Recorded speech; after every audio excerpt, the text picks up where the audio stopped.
What's good, everybody? I'm Keandre, this is Intellect, and welcome back to another installment of Rookie Watch.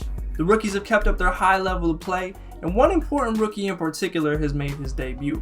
I want to say this now before we get started and people freak out, but I am focusing on a few different players, but we will talk about nearly everybody.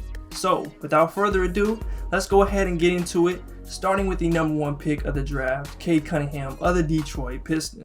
Of course, many people decided to collectively overreact, as Cade had some underwhelming performances in his first game action after missing several weeks with an ankle injury. While it hasn't been perfect, he's looked really good over his last couple appearances, and you can see the levels he's going to quickly take his game.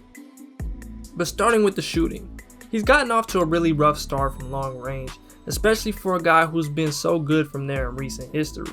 There have been quotes saying that the Pistons have been trying to tweak his jumper and raise his release point a bit, which is cool in theory, but it's not like he's got a Lonzo type of issue or didn't just shoot 50% from 3 in summer league and 40 in college. But in comparing his shot from college to now, there isn't enough of a change that I could point directly to some mechanical mishap. So I think it's mostly a normal conditioning or legs issue, maybe mixed with a bit of him pressing or just the rookie jitters. But one thing's for sure, I love his confidence to keep shooting without hesitation, especially in big moments. He probably won't go immediately to a 40% guy, but I'm positive 1 for 21 is not happening again, and they've almost all been on open looks. Now to other aspects of his offense. Cade has been used in a few different ways already, but recently, especially against the Nets, I liked how much the ball was in his hand. To this point in total, he's dished out a combination of spot threes, floaters, and a couple shots off the dribble and some great looking drives to the basket that you love to see from him. This man needs an In-N-Out Burger sponsorship quickly with the way he's been using this move. As a self-proclaimed long-standing member of the In-N-Out team myself, I'm digging it. He used it against Matisse Thybulle with the right and really shifted him into Pat Connaughton with the left. These two plays are excellent displays of Cade using his body to get through two superstars en route to the rim. He gets to the hezzy and then the in and out on KD in transition and uses his shoulder to get him out of position for the layup. And then against Harden, he rejects the screen, heads downhill going right, and uses his shoulder once again to create the angle and stop Harden from recovering in front of him. And it's just really good stuff to see from him. I can already tell that if the Pistons can reshape this roster just a bit over the next year or so, and Cade gets the proper ball handling duties, he's going to be widely considered one of the better passers in the league. He's such a good ball mover with great anticipation to make the next pass on the swing or hit a guy ahead in transition. And then in the pick and roll, he's continued to demonstrate a special feel and natural ability to make the tough ones look easy and look off defenders to create angles.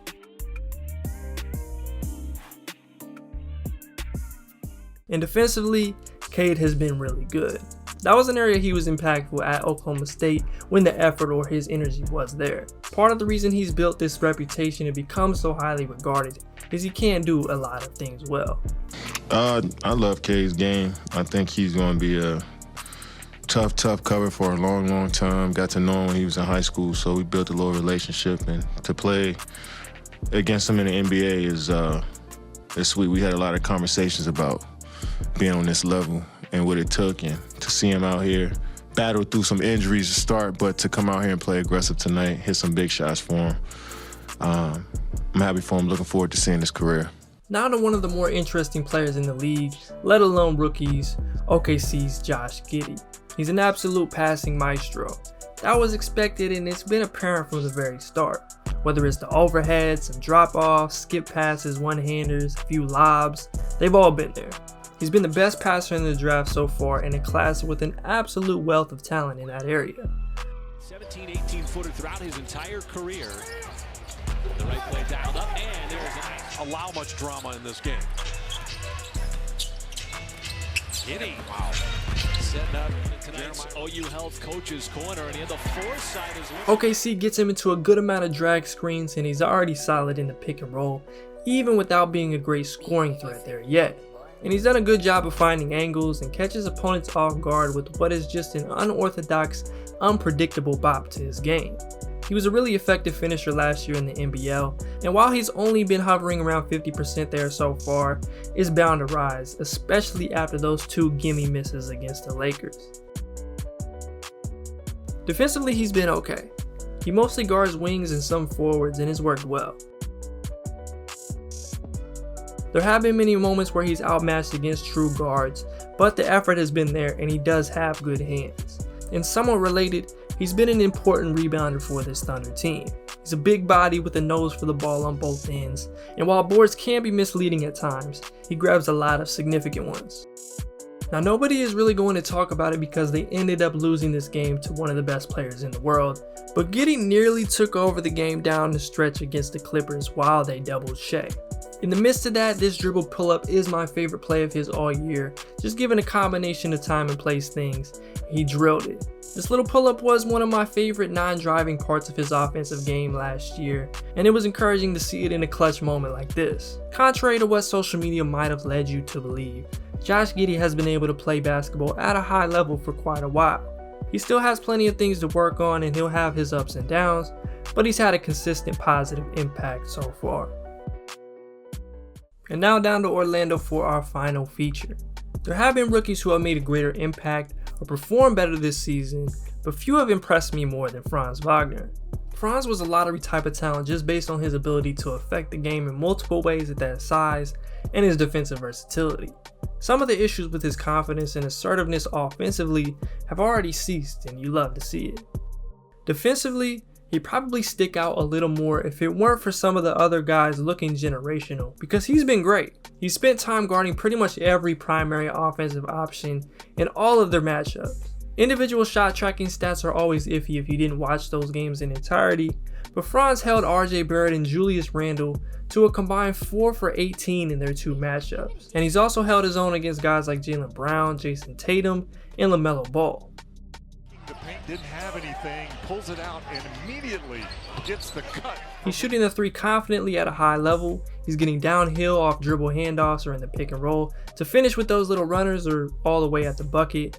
And he's consistently made plays for his teammates. He's the type of player that you want and one that fits on pretty much every team.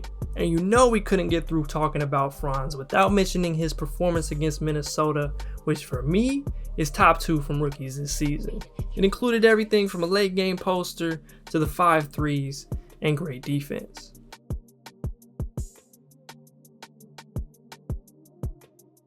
Now let's head around the league to take a look at how some of the other notable rookies have been performing. Evan Mobley has kept up his otherworldly play.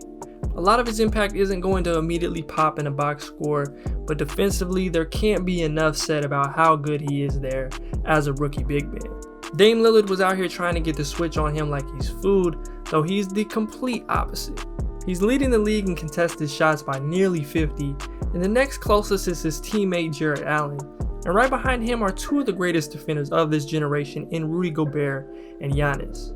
His game against the Knicks was just an absolute masterclass on both ends, and while I thought he was everything you'd want out of a big man prospect, I thought it'd take him a little longer to be doing stuff like this. He's had many great moments offensively, including driving it in from the perimeter, some face-ups, lobs of course, and plays as a roll man. We're 28-17, something you said, when you turn it over, you don't have as many opportunities.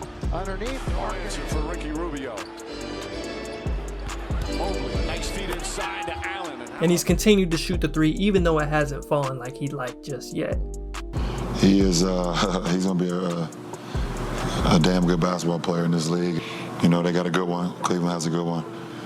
They've done a great job over the years in the draft, I'll say.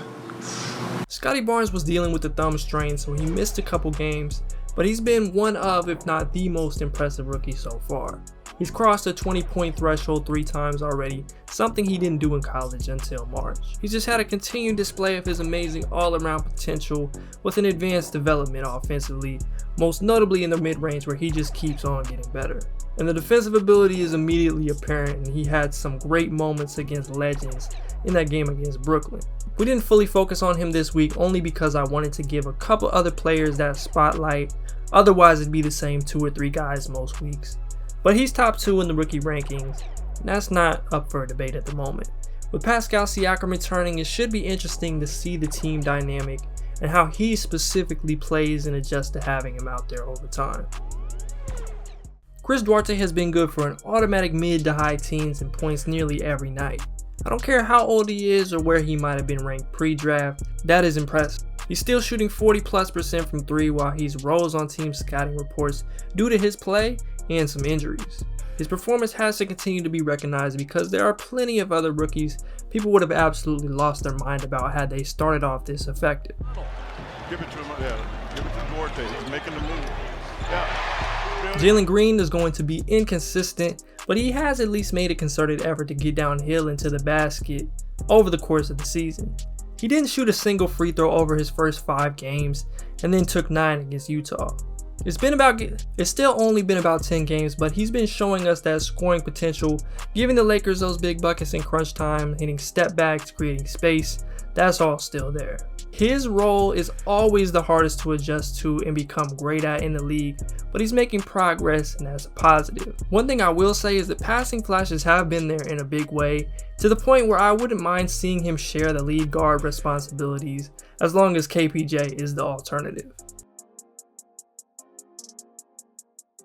Now down to New Orleans. Herb Jones was one of the premier defenders in the draft, and because of that, he's gotten some opportunities to start for the Pelicans, and he's already had moments where he's absolutely locked down some of the stars in this league.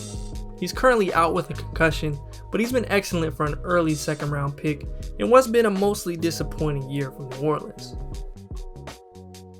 Sacramento's lottery pick Davion Mitchell has looked better offensively as the season has progressed. He's still not a world beater, of course, but it's been solid improvement, and he's always bringing it on defense. He's a much needed presence in Sacramento, and it's shown. Sacramento needs to stop. 5 on the clock. Davion sticking right with Donovan Mitchell. Great defense. Off night. All over. One guy we just didn't have the time to really focus on, but I wanted to, is Houston's Alperen Sengun.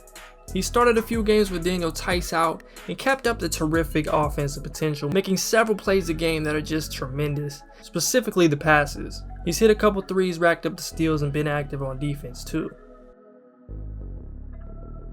Also, shout out to Ayo Dosunmu and Delano Banton making second round contributions. Ayo has helped out a shorthanded Bulls bench and even sparked a big time comeback against Boston, along with getting busy against the Nets.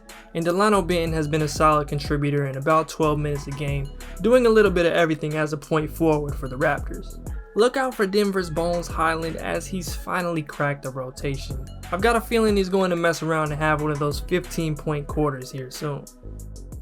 Alright, so far this year I've got Evan Mobley as the Rookie of the Year in a really tight race with Scottie Barnes. They've both been amazing, but just circumstance-wise and the overall impact Mobley has had for his team that hasn't been good in any form or fashion with this nucleus is impressive in itself, and the numbers are there too. Everything after number 2 is really up in the air for me right now, but I've got Franz Wagner at number 3, Chris Duarte at number 4, and Josh Giddey coming in at number 5. Give it about a week and I think Cade Cunningham will really make this conversation interesting. And down the line, Jalen Green will probably have a say also. We're still about 10 games into the season, so these rankings are extremely premature, but at least fun to look at. Last year, Anthony Edwards was far from these lists to start, and he almost messed around and won the award. That's going to do it for this episode of Rookie Watch. Like I said before, I plan on doing these about every week or two, just as long as there's enough new stuff to talk about. I hope you guys enjoy. Be sure to leave a like, subscribe, and comment down below your rookie rankings and observations. I'm Keandre, this is Intellect, and I'm out. 24/7 like the Waffle House. 3 cell phone bill, then to talk about. Might pull your girl with